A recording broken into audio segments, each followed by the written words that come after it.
a silent apartment building. From the outside, it looks ordinary, even relatively new. Lights are on in the windows. People are living inside, cooking, watching television. Children are studying. Someone turns on the faucet. Someone pulls the curtain. Someone lies down in bed. In other words, the small, ordinary actions of life that repeat every day are taking place. Everything looks normal. But sometimes the most dangerous places are the ones that look the most normal from the outside. Because some dangers have no sound, no smell, no color. They do not knock on the door. They do not force their way inside. They are simply there, inside the wall, in the air, in the middle of everyday life. And while you continue living beside them, you do not even realize that the danger has already moved in with you.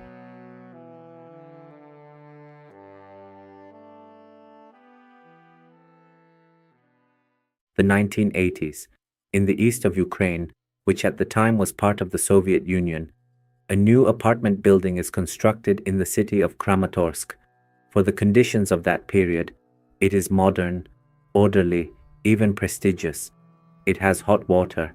It has an elevator. Compared to the other older buildings, it is cleaner, more comfortable, newer. People do not see moving into places like this as just a change of address. They see it as a new life, a new beginning, maybe a better future, because newly built apartments are not only concrete, they also carry hope. And that is exactly what people buy. When they enter that building, they think they are stepping not only into an apartment, but into a safer, more orderly, better life. In 1980, a family consisting of a mother and 2 children moves into apartment number 85 in this building. For them, this apartment is not just a house, it is the beginning of a better life, a cleaner environment, a more comfortable routine. At first, everything goes well. One room belongs to the children. The kitchen works, the water runs. The days pass in an ordinary way. Family life begins to take shape. The house slowly stops being just a place and starts becoming a home. But sometimes the most tragic things begin exactly like this. At the moment, a person feels safe. Only 1 year later, the family's 17-year-old daughter suddenly falls ill. At first, no one thinks it will be something too serious. Maybe anemia, maybe a temporary condition, maybe an issue related to the immune system. But as the hospital process begins, the picture becomes more serious. The doctors make the diagnosis: leukemia, blood cancer. When this word enters a home, every sound inside that house changes. Everyday conversations change. The air inside the home changes. The sense of the future changes. A young girl at the very beginning of her life is suddenly facing a fatal disease. Treatment begins. There is still hope, because families, even in the worst news, first hold on to hope. But sometimes, illness does not negotiate with hope. A few months later, the young girl dies. At first, everyone sees this as a tragic but isolated event, because sometimes terrible coincidences happen in life. People take shelter in coincidence more than anything else, because coincidence ends the need to think. You say fate, you say bad luck, you say life, and you feel as if you have produced an explanation. While the family is trying to survive its grief, the apartment residents do the same. No one has yet turned their fear in the correct direction, because there is no visible culprit. But 1 year later, the same house is hit again. This time, the 16-year-old brother falls ill. The diagnosis is the same again: leukemia. At that moment, the word coincidence begins to weaken, because for 2 young people living in the same house to be struck by the same fatal disease within short intervals is no longer something that can ease the human mind. Grief gives way to suspicion. The family is forced to go through the same nightmare again. Hospital corridors, medication, tests, waiting, fear of bad news, then death again. The same house, the same disease. The second child dies too. When something like this happens, a house stops being a house. When you look into it, you no longer see the walls, you see loss. But for this family, the nightmare still does not end, because not long afterward, the mother begins to show signs of the same illness. This is where the story truly darkens, because now the situation goes beyond something that can be explained by saying, there may be a genetic tendency in the children. The third person living in the same house also becomes ill with the same disease, and after a short while, she dies too.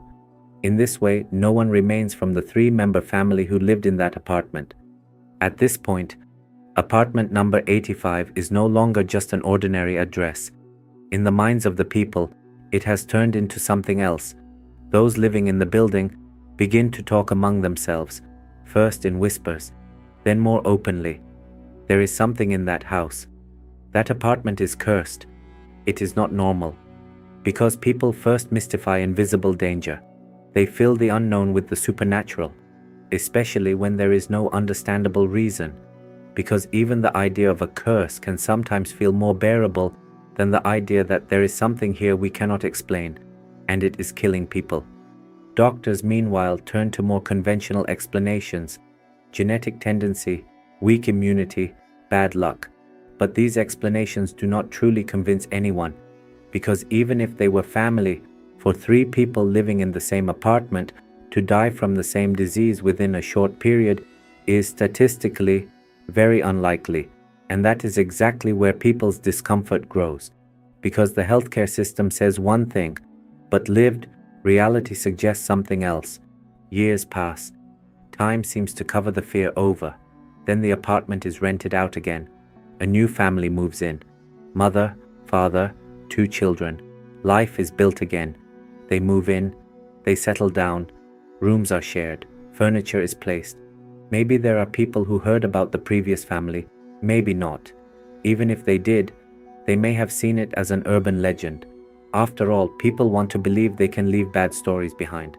For the new family too, this apartment looks like a new page.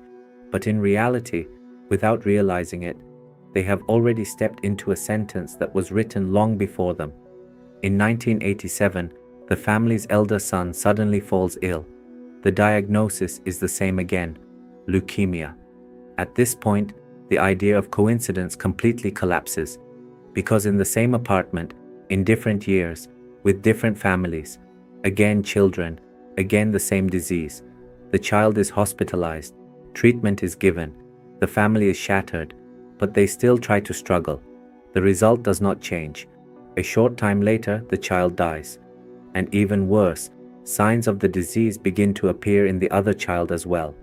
What is happening in this apartment has now turned into a chain of tragedy.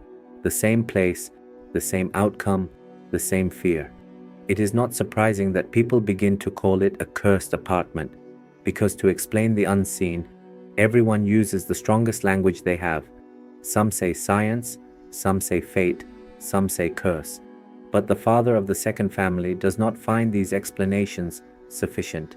He begins to suspect the house itself, because what has happened is now too regular to be dismissed as simple bad luck. And perhaps the most important turning point in this story happens right here. Instead of surrendering to fear and leaving, one person chooses to ask questions. He applies to the authorities. He requests an investigation. He demands an inspection. Bureaucracy moves slowly. Time passes. But finally, in 1989, expert teams arrive. Radiologists, engineers, measuring devices. And the first shock occurs before they even enter the apartment building. The measurements are not normal. In fact, they are disturbingly high. This is not a small deviation. It is not something that can be explained by saying, maybe the device is broken. The danger reveals itself at the entrance. The experts enter the apartment. The measurements rise exponentially. Every room, every surface, every wall is checked. In the end, the highest value is concentrated at one single point: the wall where the child's bed stood, the wall beside it, the floor above, a deadly line of radiation rising along the same axis. At this point, the matter is no longer theoretical. It is concrete. It can be calculated. It can be measured. And it is lethal. But the horrifying part is this: the danger cannot be seen with the eye. There is no flame, no smoke, no smell. The color of the room has not changed. The wall does not look different. This is one of the things that shakes a person most deeply. Because when we imagine danger, the mind usually imagines something visible: a gun, a knife, a monster, a fire, a poison. Here, death is hidden inside a wall, silently, slowly, day after day. Special precautions are taken to remove the wall. Lead plates are fixed. The workers are protected. The wall is removed in one single piece. Because what is inside is not merely suspicious, it is actively spreading death. The wall is sent to the laboratory.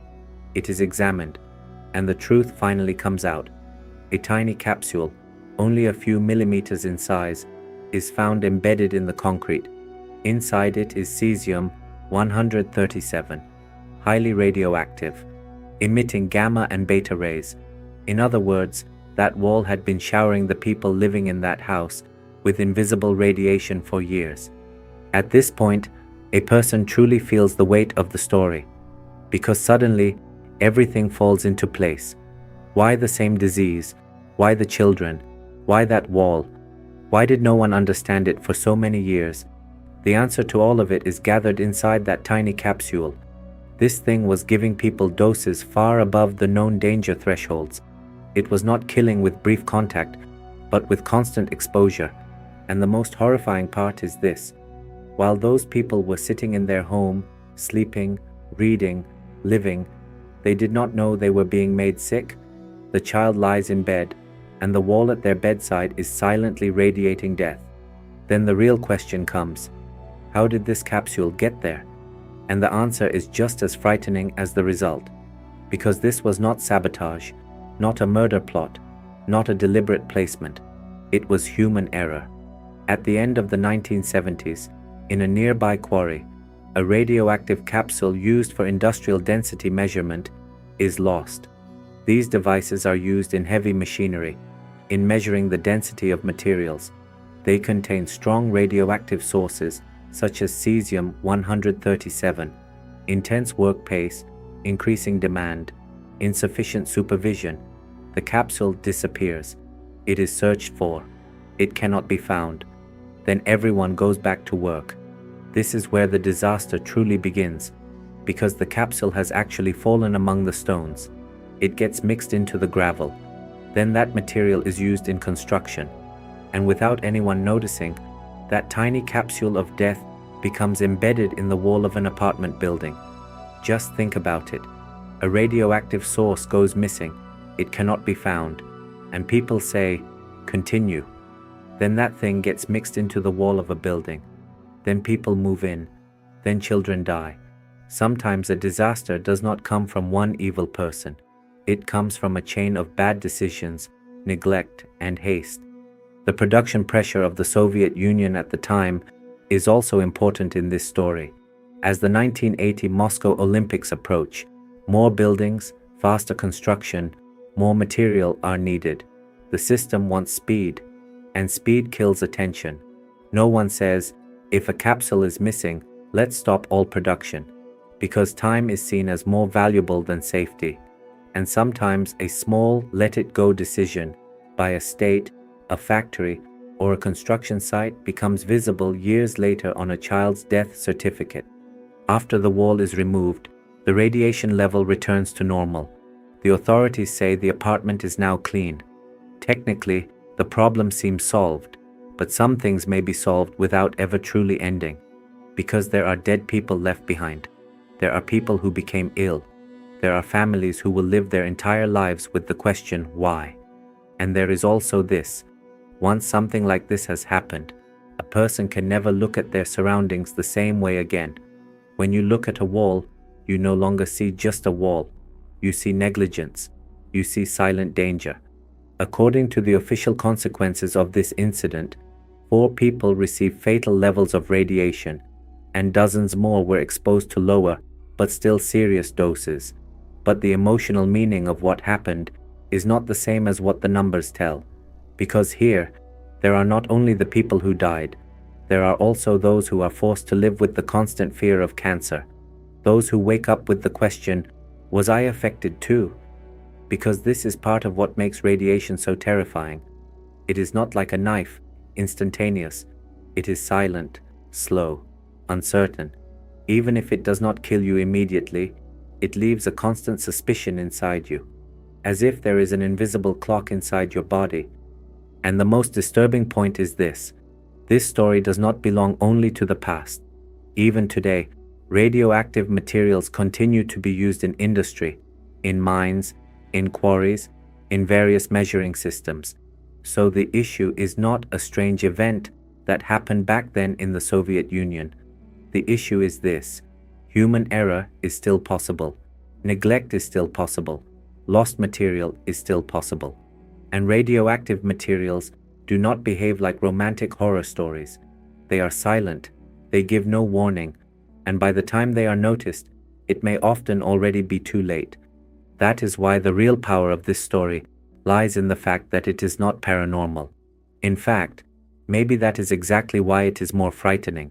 If someone told you that house was cursed, your mind could cope with that. But when you hear there was a radioactive capsule embedded in the wall of that house, unnoticed for years, it hits much harder, because what is real can be more merciless than what is imagined. Now pause for a moment and put yourself in the place of those people. Imagine moving into a new house. Everything is normal. The walls are painted, the rooms are clean, the children's bed is ready, life goes on. Then over the years, the members of your family begin to fall ill one by one. At first you think it is bad luck, then you become afraid, then you search for meaning, and finally, someone comes and breaks your wall, and death comes out of it. What would you feel in the face of something like that? Anger, shock, emptiness? Who would you blame? Who would you hold accountable? And the heaviest question would be this: what was I living inside all these years? And perhaps the most chilling sentence in this story is still this: they did not move into the wrong house. They simply moved into the house that looked right.